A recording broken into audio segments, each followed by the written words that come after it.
untuk harga segitu harusnya bisa jauh lebih enak sih. Ya enggak lah. Itu setengah penipuan ya. Yang aku paling kaget sih Fuyung Hai ya. Gila. Wah, itu muntah dimasak. Itu tepung.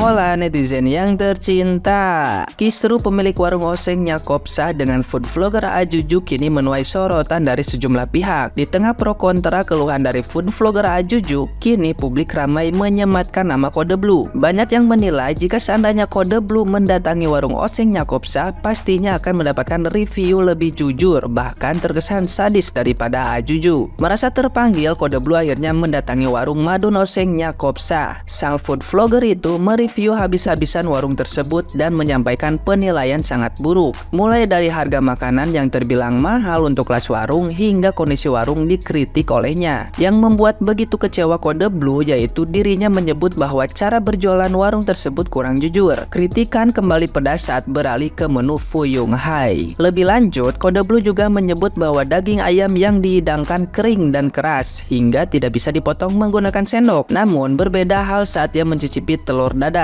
dan sambal lenca. Dia memuji rasanya cukup enak dan pedasnya jempolan. Di samping itu, Kode Blue juga menyayangkan akan pelayanan yang diberikan. Kekecewaannya lagi, ia menyebut bahwa pelayan warung tersebut dinilai kurang jujur. Sama seperti yang dialami AA Juju, Kode Blue juga menyaksikan pelanggan ibu-ibu yang hanya diberi kantong kresek untuk membungkus makanannya sendiri. Akan tetapi, perlakuan itu tidak diterimanya. Diduga para karyawan telah mengenali wajahnya yang seorang food vlogger.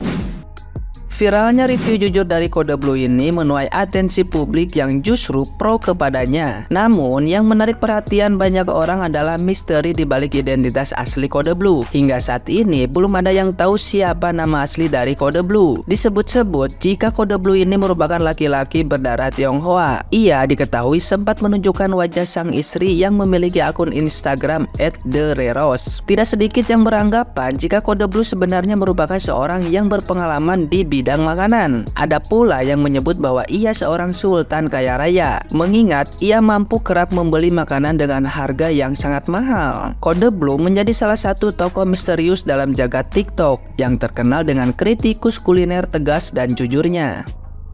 Nah, gimana nih menurut netizen yang terhormat? Silahkan berkomentar ya. Ini yang namanya suhu yang review, kita yang nonton yang deg-degan. Oke, ini definisi penonton yang deg-degan. Jadi kita lihat aja nih komen dari ownernya setelah direview dari suhu yang satu ini. Kita lihat apakah komentarnya akan lebih berani buat ngelabrak daripada AA Juju apa gimana nih. Karena ya ini kan siapa yang nggak kenal beliau. Jadi ya kita lihat aja. Berani nggak? Senggol dong bos. Astagfirullahaladzim, baru bangun tidur ngeliat reviewnya Kode Blue tentang Nyakopsa yang kemarin lagi tantrum gara-gara reviewnya Juju. Kalian ini nggak sih ngikutin nggak sih itu oseng 75.000 rek, ya ampun. Nah itu UMR Jogja mek si Jiwolu menangis aku melihat harganya. Terus juga nasi setengah mek separuh ki 20.000. Astaga naga, ini gajiku UMR Jogja tinggu mangan yang Nyakopsa seminggu wis ketar-ketir. Seminggu wis nganu poso 3 minggu yo. Itu gila sih, mahal banget yo. Cuman aku ikut ketar-ketir nih sama Kode Blue yang review nanti. Nggak usah jauh-jauh ke bioskop nonton The Nun. Kalau mau takut nggak usah, nonton video ini aja udah serem banget bro. Setelah melihat video ini, gue ngeliat lagi video Lur Makan Lur, ternyata tidak sejujur dan tidak semenyeramkan itu. Om Lu, ampun Om Lu, emang boleh sejujur ini Om Lu. Kemarin aja gue liat video Makopsa tentang dia nanggepin videonya Lur Makan Lur itu, dia nunjuk kameranya udah geter gini saking tantrum ya. Gimana nonton video Anda Om Lu? Bisa begini dia ngereok tangannya. Mungkin Makopsa ini udah terbiasa dengan review-review YouTube yang lebih nice, lebih segala macam. Ya, jadi buat Makopsa, welcome to TikTok. Finally di review juga sama si Om satu ini, keren. Dia rasain tuh si Madun Oseng tuh ya. Kemarin kemarin dia ngata-ngatain yang review vlogger-vlogger, nge-reviewnya nggak izin sama dia. Kalau izin namanya bukan review jujur, itu namanya muji dan mengharapkan sesuatu. Nah kalau kayak gini kan baru jujur. Rasain deh tuh ya, lu Madun Oseng, lu mau ngomong apa lagi sekarang? Lu mau ngamuk lagi? Ngamuk dah sono, sama Kode Blue ngamuk. Coba gue pengen tahu, jangan ngamuknya sama Ajuju doang. Coba amukin tuh juga yang review jujur yang lain. Berani nggak lo Madun Oseng? Gue gemes lama-lama. Teu kalem, yuk kumaha caritana coba si Emang Kode Blue yang reviewer hotel bintang 5 kok ujuk-ujuk datang kanya Kopsa. Aduh, menik raruas gini ujuk-ujuk ada video Kode Blue yang biasanya nge-reviewer resto bintang 5 datang kanya Kopsa. Di akhir video pas di spill bill eta teu kumaha kitunya nasi setengah porsi 20 kak cik atuh bagi rakyat handap kawas arurang mameureunana anjir nasi padang saporsiun Gusti. Gimana ya? Aduh, ini berisik truk teh. Kumaha komentarnya baraya. Review makanan jujur salah, nggak jujur salah. Ribet emang tinggal di sini. Beberapa kali memang gue lihat juga ada di postingan lain bahwa bilangnya iya jujur udah ikhlas bangun usaha tuh nggak gampang. Ya memang nggak gampang, bangun usaha tuh ya memang sulit. Di beberapa postingan yang lain pun juga udah nyebutin sampai 70 liter per hari kalau nggak salah. Kalau semisalkan 1 liter aja bisa untuk 5 orang makan, artinya omsetnya udah berapa banyak yang emang didapetin. Belum lagi memang yang harganya pun juga tinggi. Ya udahlah ya, buat sebagian orang mungkin relatif, tapi menurut gue kayaknya nggak worth it amat dengan harga segitu dan pelayanan yang seperti itu. Ngomongin soal ngebungkus juga, ngebungkus pun juga masing-masing yang habis makan ya ngebungkus aja sendiri. Emangnya kenapa kalau dibungkusin? Ribet emangnya. Kalaupun memang ribet, emang nggak bisa untuk nambahin karyawan gitu? Tambahin karyawan 1 ataupun 2 untuk fokus ngebungkusin aja. Kayaknya pun juga cukup lah dengan omset lo yang segitu. Kayaknya ya, harusnya sih gitu. Apalagi sekarang tuh semua orang udah tiba-tiba bisa jadi jurnalis. Jadi harusnya udah nggak terlalu kaget dengan adanya review-review tentang usaha kita, baik ataupun buruknya gitu. Nah ini balik lagi ke soal adab aja sih sebenarnya, dan bagaimana cara untuk menerima tentang soal kritikan dan masukan juga. Kalau menurut gue lebih baik buruan ambil momentumnya, mumpung banyak orang yang nonton, ubah pelayanannya, ubah tempatnya mungkin. Karena coba aja deh, iseng-iseng aja, hitung pemasukannya berapa, itu gede banget, pasti gede itu pemasukannya. Tuh kan jadi kemana-mana kan, udah yang ada tainya juga jadi ketahuan.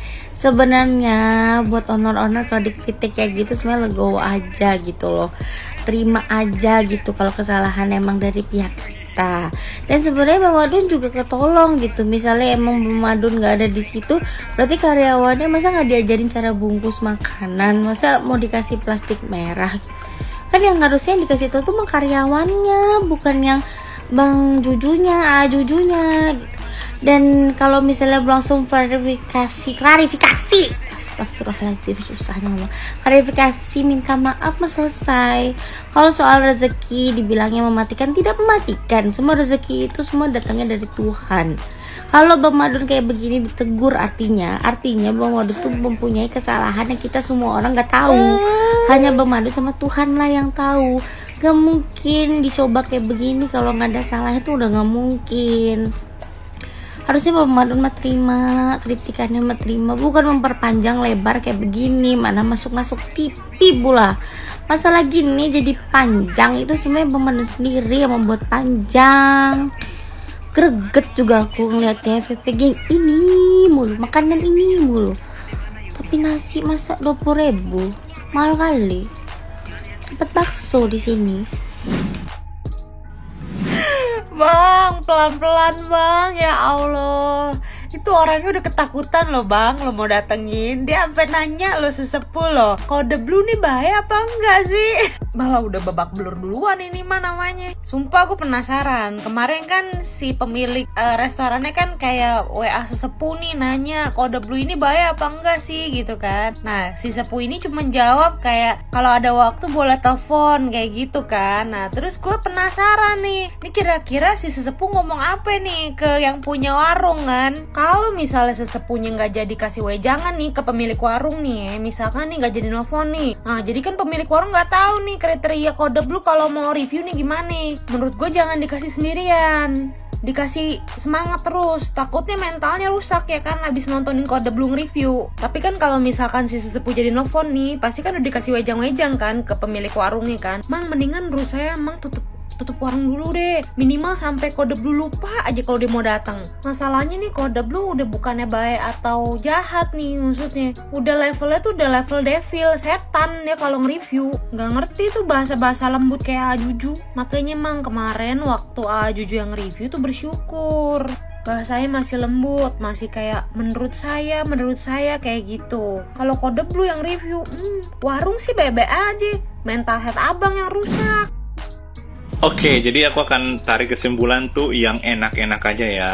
Jadi aku akan simpulin yang paling enak itu si sambal lencaknya ini sama telur dadarnya itu yang paling enak. Jadi nanti kalau kesana kita harus pesennya itu si sambal lencak sama telur dadar ya itu kalau nggak salah. Ya itu yang enak ya kan. Sama tempe goreng sama tahu goreng. Dan itu kayaknya menu paling murah. Jadi menu paling aman kalau kita pergi ke sana ya udah itu aja deh. Oke, jadi nanti aku kan ke sana nih rencananya. Ya aku akan pesen itu, yang enak itu. Kalian ada rencana mau ke sana nggak sih? Temen aku ada yang ngajakin soalnya, jadi ya aku penasaran lah.